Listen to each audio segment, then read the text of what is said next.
prometido, gravando os exercícios aqui, começando na página 90, questão número 10.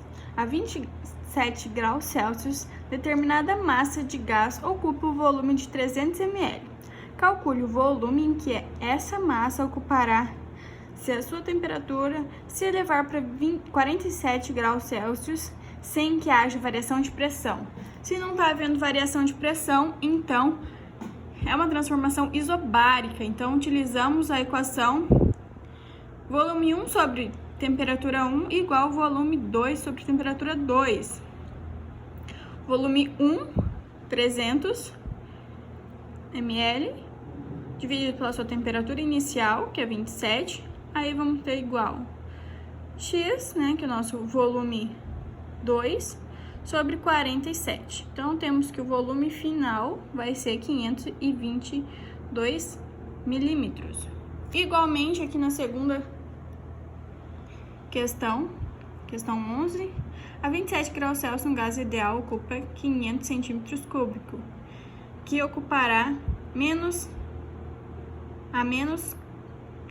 73 graus Celsius, sendo a transformação isobárica. Então, qual que é esse volume final que ele vai ter? Como aqui é uma temperatura negativa, ele vai haver contração, ok? Questão número 12.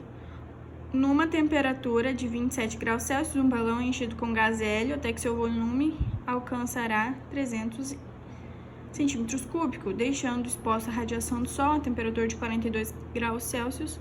Considere que a pressão do gás no interior do balão manteve-se em equilíbrio com a pressão da atmosférica e considerando que o gás hélio, como gás ideal, tem-se o valor do balão, qual que é o volume, né, final, nessa temperatura de 42 graus Celsius.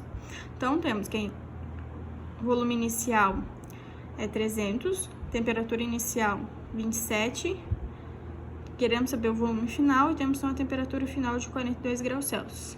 Aqui você calcula como se fosse uma regrinha de X, tá? 300 vezes 42 dividido por 27. Vai dar resposta a letra C, né? Arredondando ali, letra C. Aqui. Considere um cilindro circular reto de 1 metro de comprimento, fechado em ambas as extremidades e dividido em duas câmaras iguais, isoladas termicamente uma das outras por meio de um pistão. Cada uma das câmaras contém a mesma massa de um gás ideal a temperatura inicial de 27 graus Celsius, como mostra esquematicamente na figura 1.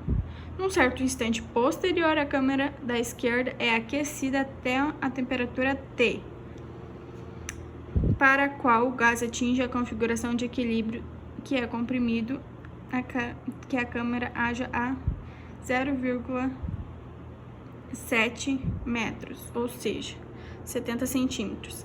Então, primeiro a gente calcula o volume dessas câmeras. Aqui, primeiro, né, 50 vezes 50 vezes 50, vai ser um volume de 125 mil centímetros cúbicos. E aqui, mesma coisa, 70 vezes 70 vezes 70 vai dar 343 centímetros cúbicos. Então, temos os volumes, agora a gente só faz a conta.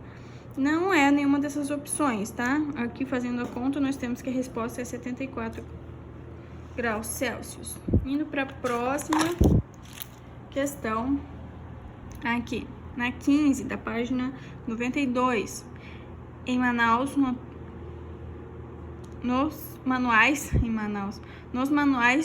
de automóveis, na seção que trata de calibragem de pneus junto à pressão recomendada, encontramos a seguinte instrução: os pneus devem ser calibrados enquanto frios. Qual a motivação da recomendação?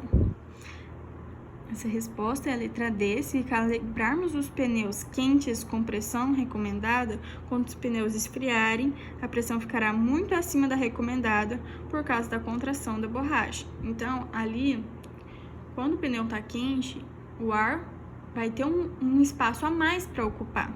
Quando esse pneu resfriar, ele não vai ter todo esse espaço para ocupar. Então, pode ser que crie bolha no pneu ou até mesmo um pneu estoure, tá? A questão número 16. Uma porção de ar considerado como gás perfeito sofre uma transformação isovolumétrica ou isocórica a partir da temperatura de 27 graus, a pressão de 1 vezes 10 na quarta Newton por metro quadrado, até que a pressão passe a 9 vezes 10 na terceira Newton por metro quadrado. A nova temperatura de ar é... Então, aqui agora a gente tem que a pressão sobre temperatura. Então, fazendo nossa equação aqui dos gases ideais, retirando o volume dessa equação, nós vamos ter que a resposta final é 24 graus Celsius, resposta da letra E. Um gás ideal sofre a transformação de A para B e de B para C, representado no diagrama pressão versus volume.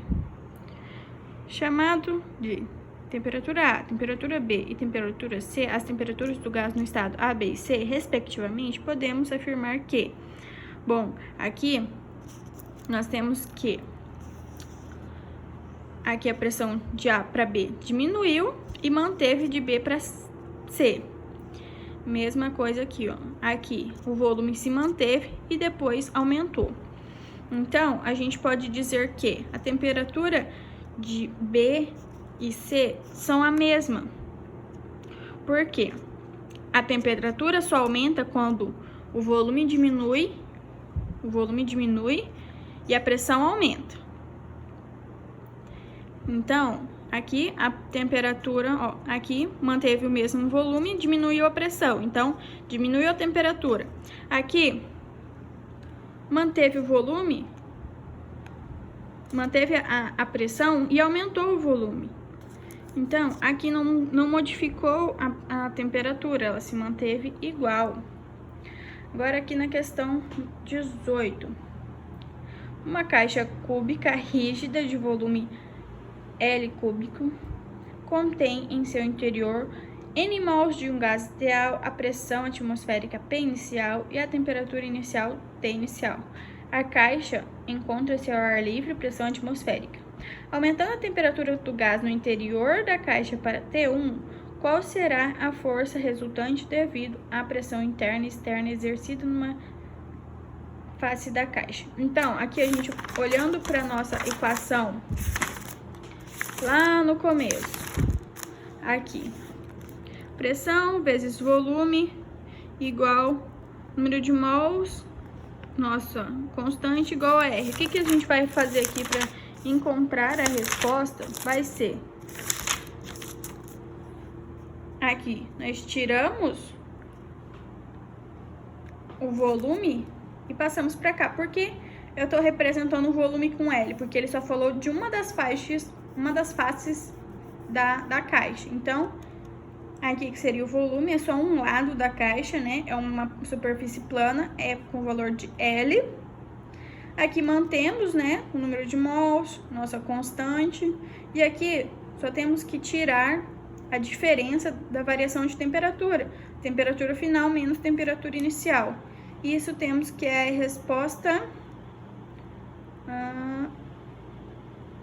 aqui, ó, a resposta E, que é aqui a variação. Tem que a gente somar essas temperaturas, é a diferença delas, tá? Agora, o último conteúdo das transformações isotérmicas, né? Agora, temperaturas estão iguais. Lá na página 94, uma bola de futebol impermeável e murcha é mantida em um ambiente hermeticamente fechado. O ar é extraído lentamente do ambiente até que a bola readquira sua forma esférica. Se o processo for isotérmico, se o ar puder ser tratado como gás ideal, é correto afirmar que a pressão de dentro da bola diminuirá. B, a pressão do ar dentro da bola não se altera. C, a pressão do ar dentro da bola aumenta. D, a densidade do ar dentro da bola aumenta.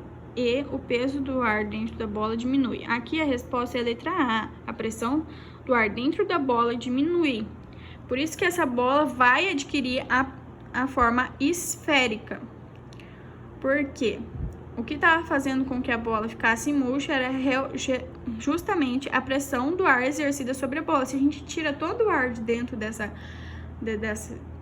dessa caixa hermeticamente fechada, então não vai exercer mais pressão sobre a bola. Então essa bola vai voltar ao seu formato esférico. Todo o oxigênio contido, a letra A da resposta 21, agora 22. Todo o oxigênio contido num cilindro de capacidade de 30 litros sob pressão de 4,4 bar foi transferido para um cilindro maior de capacidade de 40 litros. Sabendo que a temperatura manteve-se constante, é correto afirmar que a pressão final do oxigênio em bar no cilindro é maior aproximadamente. Aqui só tem que tomar cuidado se ele pede em bar mesmo ou em outra unidade de medida de pressão, tá? Que aí vocês vão ter que fazer uma mudança para assinalar a resposta. Então, aqui nós vamos usar agora a equação de transformação isotérmica, pressão versus volume igual pressão final versus volume. Então, aqui nós temos que no início ele tinha um volume de 30 litros, uma pressão de 4,4 bar. Então, só fazemos aqui primeiro a multiplicação, depois passamos para cá dividindo. Então, temos que 3,3 bar, a resposta é a letra D. 23. Em um gás ideal, possui inicialmente o volume V e encontra-se sob pressão P. O gás passa por uma transformação isotérmica, ao final do qual seu volume se torna igual a V sobre 2.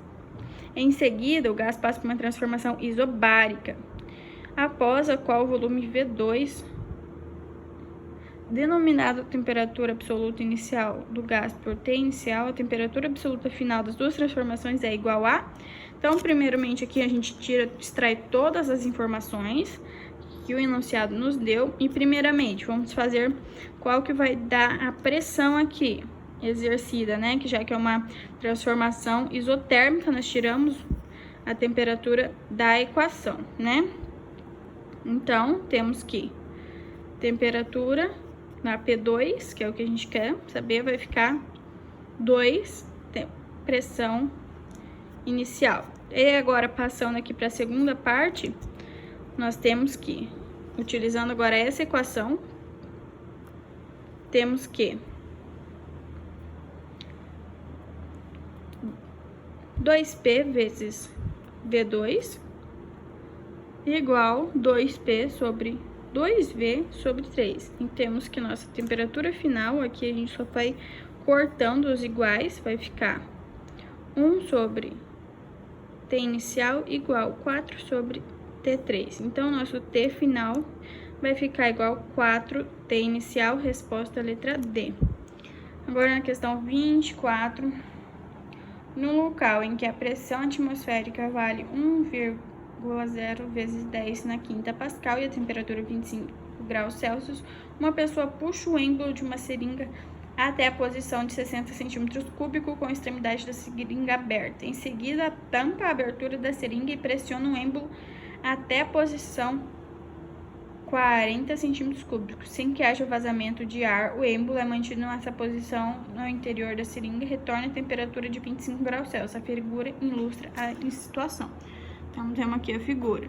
Considerando que o gás como um gás ideal, o ar como um gás ideal, na situação final da pressão do gás em Pascal ficou igual a...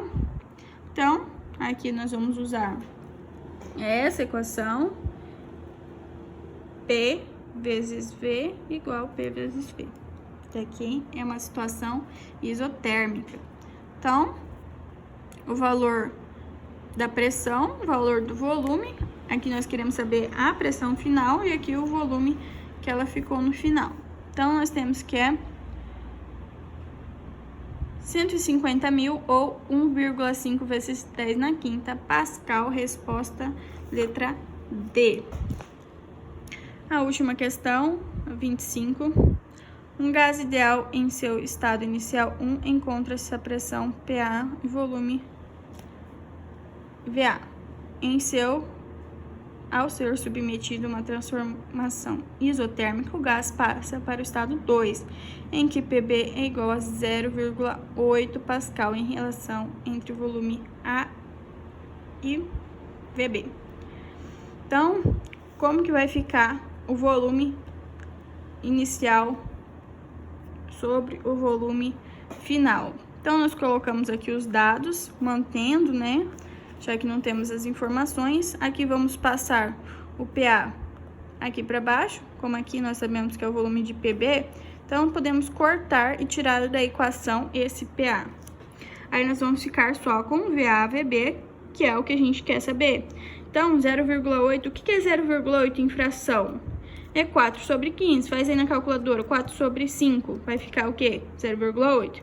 Então, fazendo isso ao contrário, 4 sobre 5, a gente passa esse 5 multiplicando, então a gente tem que cada 5 VA, nós temos 4 VB. Então, cada 5 volume de A, nós vamos ter 4 volume de B. A resposta é a letra C. Muito obrigada. Faça as atividades agora com base nessas respostas. E assim que puder, a prof passa a lista de exercícios para vocês estudarem para a prova.